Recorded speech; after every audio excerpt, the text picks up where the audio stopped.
bless you. Welcome to our KKB Chairman, ang ating empleyado sa Senado, Senator Joel Villanueva! God is good! And all the time! And we give the Lord the best clap offering of praise. Pagod na ba kayo? Excited pa ba kayo? We are just starting. Hayaan niyo po na una sa lahat, sa ngalan po ng aking buong pamilya, my wife, Sister Gladys, my 2 kids, Jaden and Quinn, bumabati po ako sa inyong lahat ng happy, victorious 47th anniversary JIL Church Worldwide! Kamusta po kayo sa mga nasa grandstand? Kamusta po ang mga nasa grassland? Kamusta po yung nasa likuran? Excited pa po ba kayo? 47 years of God's goodness and faithfulness to us. Marapat lamang na i-celebrate natin ito ng bonggang-bongga. Amen po ba? Alam niyo po, taon-taon, ako ho'y bumabati sa inyo, nagsasalita dito, binabanggit ang kalagayan ng ating bansa, pinapanalangin ng ating bansa, tinetestify yung mga ginagawa ng Diyos sa ating buhay. Ngayong panahon na ito, extra special sa akin kasi lagi akong nasasambit sa mga news. Dahil ang Diyos ay may ginagawa sa ating bansa. Amen. Sabi po ng Psalms 37 verse 25, I am young but now I am old, but I have never seen the righteous forsaken or their children begging bread. Sapagkat ang Diyos ng JIL people ay tapat sa kanyang mga anak. Amen po ba? Amen. Alam niyo po, every anniversary ng JIL, hindi po pwedeng hindi natin maalala si Sister Dory at saka si Sister Joni. Kanina po, napapatingin ako sa kaliwat kanan ng stage, nakikita ko po si Sister Dory, ang daming inuutos. OC na naman, ang daming gustong mangyari at gawin. Naalala ko po yung lagi niyang sinasabi sa aming mga magkakapatid. Mula po kay Mayor John John, sa inyong lingkod, kay Mayor Johnny at kay Sister Jovi, lagi niya pong kinikintil sa aming isip at puso, lalo na pag-aakyat kami ng hagdan ng maliit naming bahay. Yung pong Joshua 24:15. Ang sabi po doon, but as for me and my house, we will serve the Lord. During that time, Joshua is talking to Israelites. During that time, kinakausap po ni Joshua at sabi niya, choose for yourselves whom you will serve.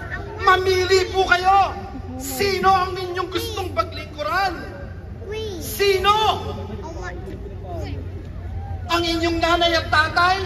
Ang inyong amo, ang boss sa inyong trabaho? Ang mga kaibigan nyo? Ang mga nakapaligid na tao sa inyo? Choose for yourselves whom you will serve. Pero sabi po ni Joshua, at turo lagi ni Sister Dory sa amin, but as for me and my house, we will serve the Lord. Amen po ba? Yan po ang purpose natin. Kaya po, mga JIL people, sa Luzon, Visayas, Mindanao, sa 4 na sulok ng daigdig, hayaan niyo pong i-share ko ang maikling testimonya ng aking buhay sa public service by sharing this video.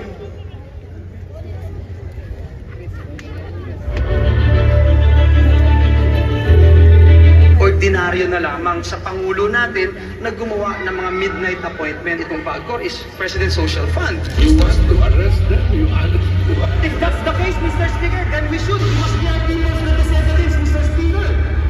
This is the house of the people. How can we say this is the house of the people if we cannot Gusto po, Mr. Speaker, ng taong bumoto. Gusto ng mga kabataan, maging ang mga kabataan na naririto sa gallery mula sa PUP at RTU na for the first time ma-exercise nila ang right to suffrage. Gusto po nilang bumoto, Mr. Speaker. Let us be very clear as to whether or not what we are doing here in this August chamber will benefit each and every one of us, or just one person, or two persons, or a group of people, or if it will benefit the Filipino people. Sa buhay, saan mang parte ng mundo ka dalhin ng Diyos, siya ay Diyos pa rin. At pagkasama mo siya, laging may tagumpay, laging may kagalingan, laging may prosperity. Higit sa lahat, laging panalo ang iyong buhay. Palakpakan po natin ang ating Panginoon. Pinala po tayo ng Diyos. Akin si Kristo, masaya kami. Amen? Sabi po ng Daniel chapter 11 verse 32, letter B, those who know their God, sino man na nakakakilala sa kanilang Diyos, those who know their God shall be strong and carry out great exploits. Kaya ko pong tignan ng bawat isa sa inyo dito, mga kapwa ko JIL. Mata sa mata. Wala tayong flood control. Hindi tayo sangkot sa katiwalian. Hindi kayang bili ng salapi ang ating prinsipyo na paglikuran ng Diyos at ang ating bayan.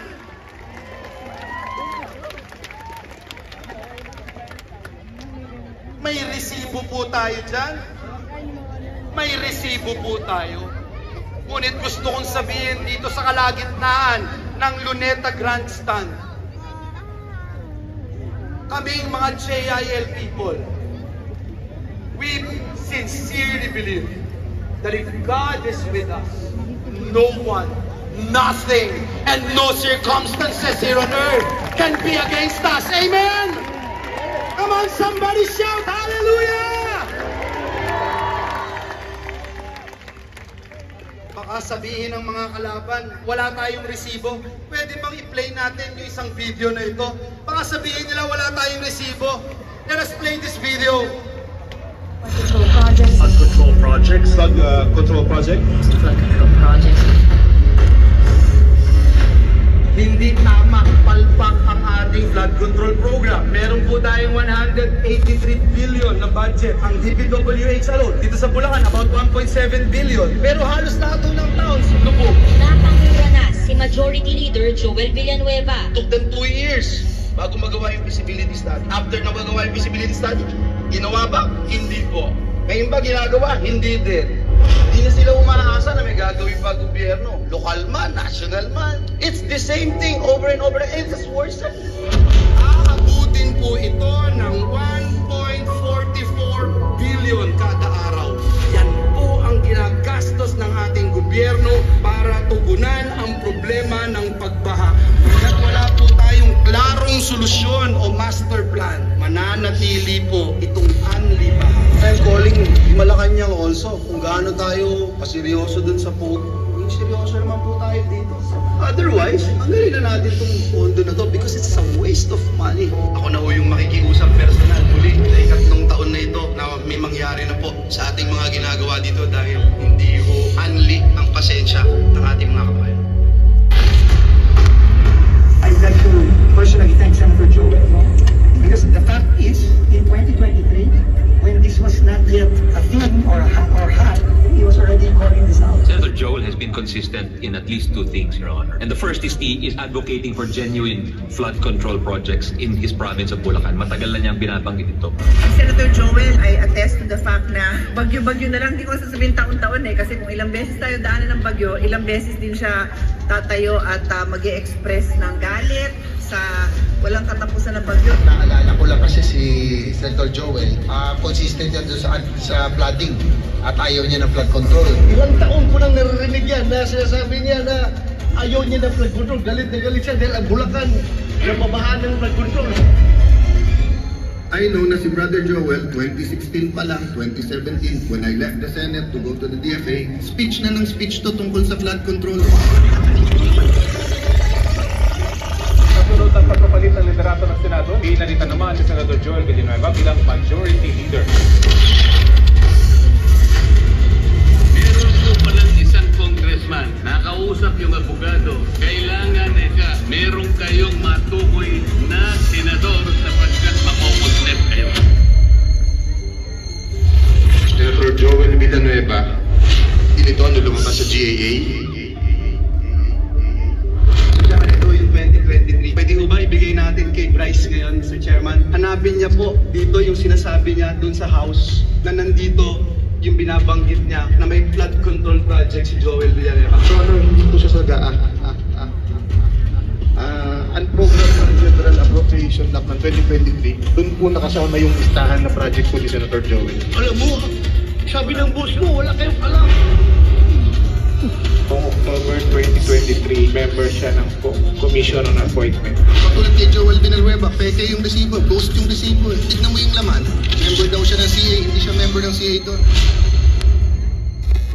Mga flood control, notorious na kalokohan pagdating sa flood control.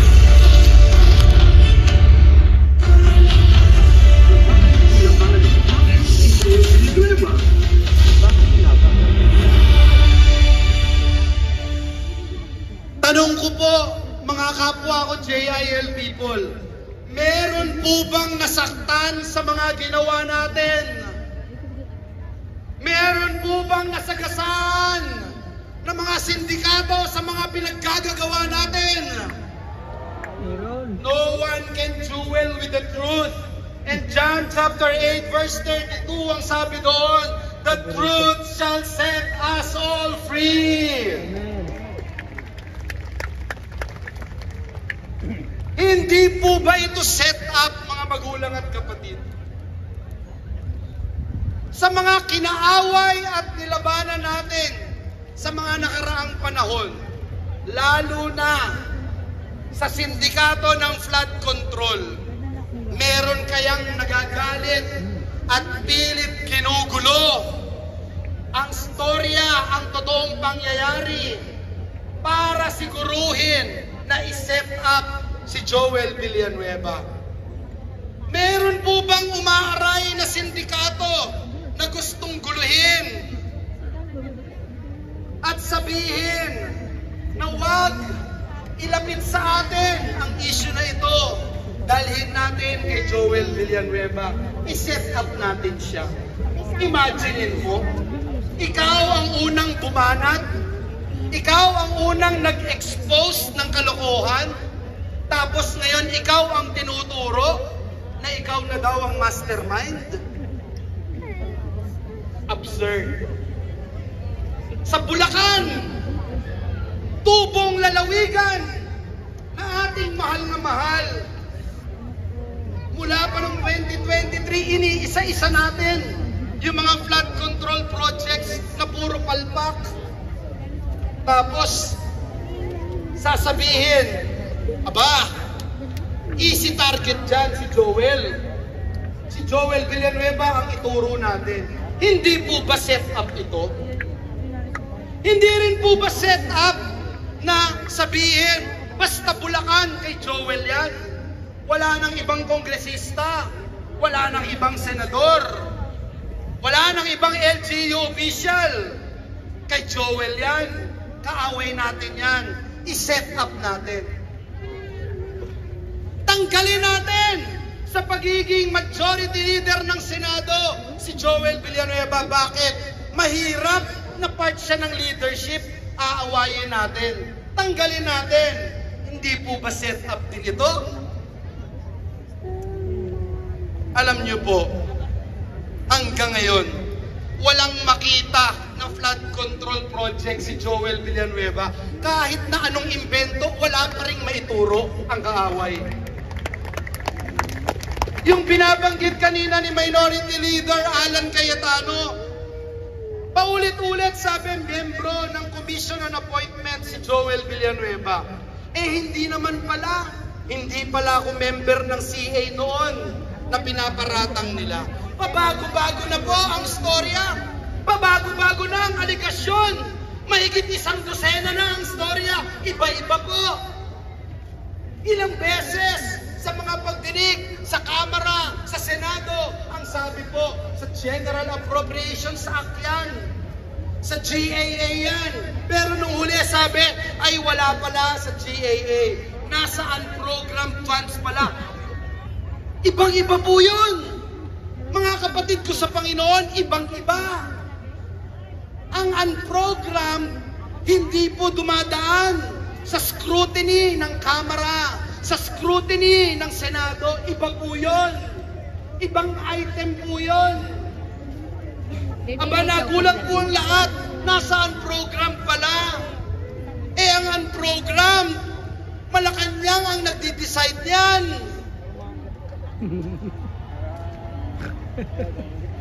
Bago mapondohan ang unprogrammed, dapat may bagong buwis. Bago may unprogrammed, dapat over-collection ng buwis. Dapat ang mga government-owned and controlled corporations, dapat maraming nakolekta. Bago ang program ay i-release, dapat may certification ng Department of Finance. Dapat bago sabihin may pondo, kailangan ng certification ng Department of Budget and Management. Kung kay Joel Villanueva yung project na yan, bakit doon niya ilalagay? Mga magulang at kapatid, nakakalungkot po itong trying hard na i-set up po ang inyong kapatid sa Panginoon. Nakalimutan po nila na ang Diyos na pinaglilingkuran natin ay buhay at makapangyarihang Diyos. Ngayon po, pinapahiya na sila unti-unti. Nagkakabulol-bulol na, nagtuturuan na. Sabi po, nag-deliver daw ng salapi nung una sa school. Aba, binago, sabi sa church. Sabi ko, kung sa church, pati si Satanas hindi papayag sa script nyo. Tatanggap ka ng suhol sa simbahan. Aba, binago ulit, pangatlong beses, rest house na. Wala naman ako rest house. Incoming yung coming. Invited kayo lang. Aba, iba-iba na po. Iba-iba na yung kwento nila. Malapit na po akong magwakas. May isang nagtanong sa akin, isang kaibigan mula sa Davao City. At sabi niya sa akin, Senator Villanueva, kung alam mo na 3 years after, gaganituhin ka, kukutsain ka, kamumuhian ka, ipapahiya ka mula ulo hanggang paa. Pakikialaman ang iyong pamilya, ang iyong mahal sa buhay, ang iyong asawa, ang iyong anak, ang pinakamamahal mong JIL Church. Gaganituhin ka. Gagawin mo pa rin ba ang ginawa mo 3 years ago? Agad-agad po sinabi ko, of course, yes. The answer is yes.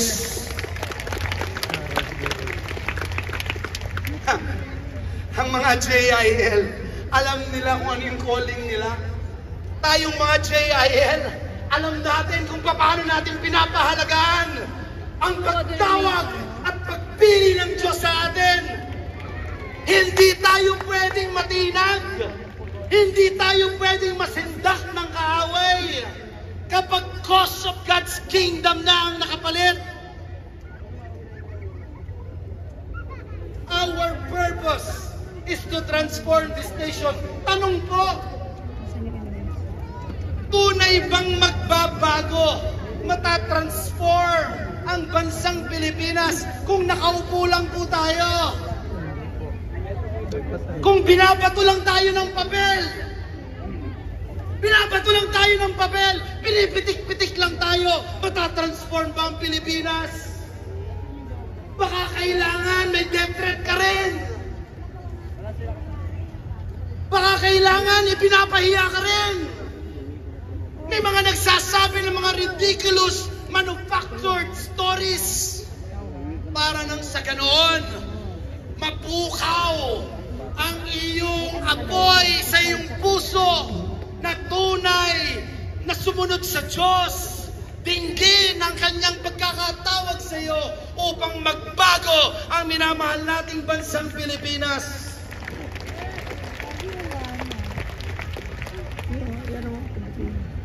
Sabi po ng Isaiah chapter 43 verse 1 and 2. Sa mga kababayan po natin, sa mga JIL people na may nararanasang kakaibang pagsubok, ang sabi po dito, "Fear not, for I am with you. I have called you by name. You are mine.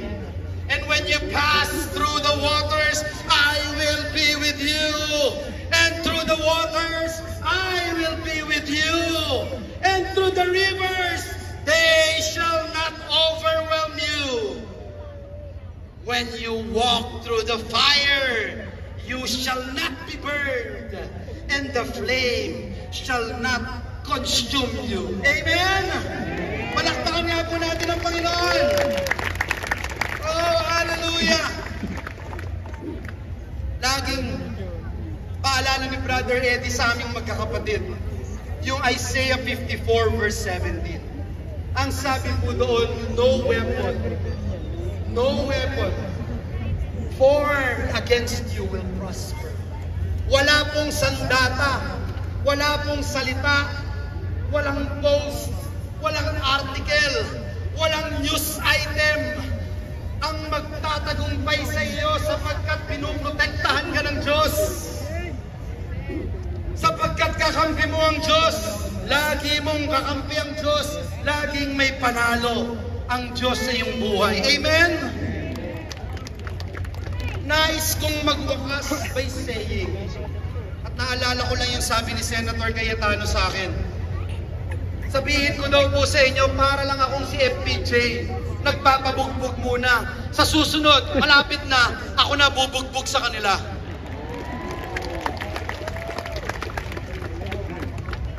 Gusto ko lang pong i-share sa inyo, sa aking pangwakas, itong mga bagay na sineset up ng kaaway. Sabi ng Biblia, God can turn all these things. What the devil meant for evil, God can turn it into a blessing. Mga magulang at kapatid, mas mahalaga pong tanong ngayong gabing ito, hindi po kaya sineset up din tayo ng ating Panginoon for greater glory? Hindi po kaya sineset up tayo ng Diyos gaya ni Joseph? Pinitray ng kanyang mga kapatid, napunta sa dungeon, pero inangat ng Diyos bilang Prime Minister of Egypt. Gaya ni Daniel, sinet up din ng Diyos na manalangin at laging tumingin sa ating Diyos. Mga JIL people, pagka po nagda-down kayo, pagka po may kumukutya sa inyo, pagka po nahihirapan din kayo, payo ko pong tumingala kayo sa taas at sabihin yun, "Thank you, Jesus, because you are setting me up for your greater glory." Ganun po ang nangyari kay Daniel nung inilagay siya doon sa lion's den. Sinyat down ng Panginoon ang mga bibig ng mga leon at ni isang kalmot, wala pong naging sugat si Daniel. Sinet up ng Diyos si Shadrach, Meshach at Abednego, ang mga favorite ng mga KKBs na naririto at CYNs. Sinet up ng Diyos, pinakulo ng 7 beses ang pugon. Ang mga nagtapon sa kanila ay mga nangamatay dahil sa init ng pugon.